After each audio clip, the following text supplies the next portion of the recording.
September 1st. For millions of children, it's the start of a new school year. A day of fresh notebooks, laughter, and the sound of the first school bell. In Russia, they call it Knowledge Day.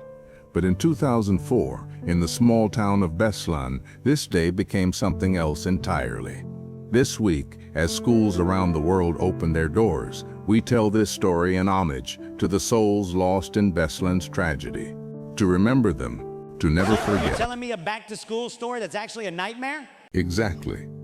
Sit down, shut up, and listen. The morning began like any other Knowledge Day. Parents holding balloons, children dressed neatly, flowers clutched in tiny hands. Over 1,000 people gathered at school number 1.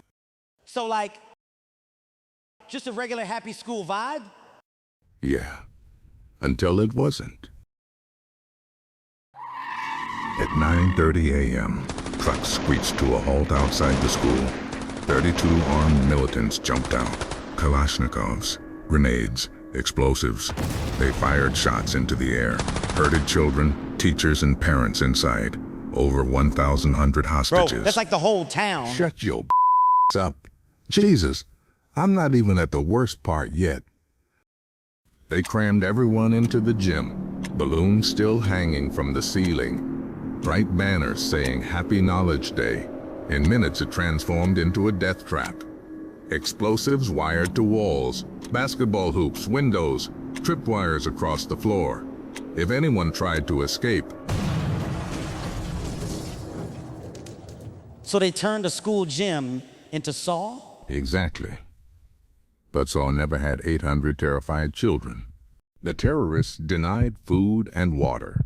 By day 2, kids were drinking their own urine. The air reeked of sweat, fear, and gun oil. Some fainted, some died of dehydration. Jesus Christ! No, not Christ, just cruelty. The militants weren't silent. They taunted, beat, and even executed hostages in front of everyone. Imagine watching your father dragged out and shot while you're 7 years old. That's evil, man. Evil with a message. Russia, get out of Chechnya. Outside, chaos. Families begged officials to save their kids. Negotiators tried talking. A few hostages were released, but hundreds remained. So why didn't Russia just negotiate? Because politics loves to gamble with human lives. On September 3rd, around 1 p.m., it all erupted. 2 explosions tore through the gym. To this day, no one knows if militants set them off or if Russian forces caused it. The roof collapsed, fire spread, children were burned alive. Oh my God! Yeah, I know. Hell had arrived in Beslan. Panic broke out. Hostages ran, militants fired.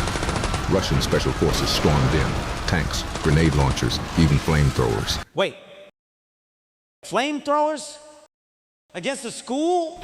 Yes. When bullets fly both ways, no one cares who's in the middle. By the end, the school was rubble. 334 people were dead. 186 were children. More than 700 wounded. Survivors stumbled out barefoot, covered in ash and blood, clutching limp bodies. Parents dug through piles of corpses, searching for their sons and daughters. That is beyond horror. It was slaughter. One militant survived, Nurpashi Kulayev. He was tried, sentenced to life. But for the families, justice never came. In 2017, the European Court of Human Rights ruled Russia failed to prevent the attack and used excessive force. Moscow rejected responsibility. The survivors? They carry scars forever. Each September 1st, candles are lit in the ruins of the gym. The mothers of Beslan cry for children who never grew up. And we're here telling their story. Exactly. This isn't just a scary tale. It's a reminder. A reminder of what was lost and of what should never... Bro, shut up. Just shut up. My bad. I thought I could do the outro this Hell time. no. And yes, I'll shut you up every time you interrupt. Now go ahead. And while you're at it, Don't forget to like, subscribe, and share this story so others remember too.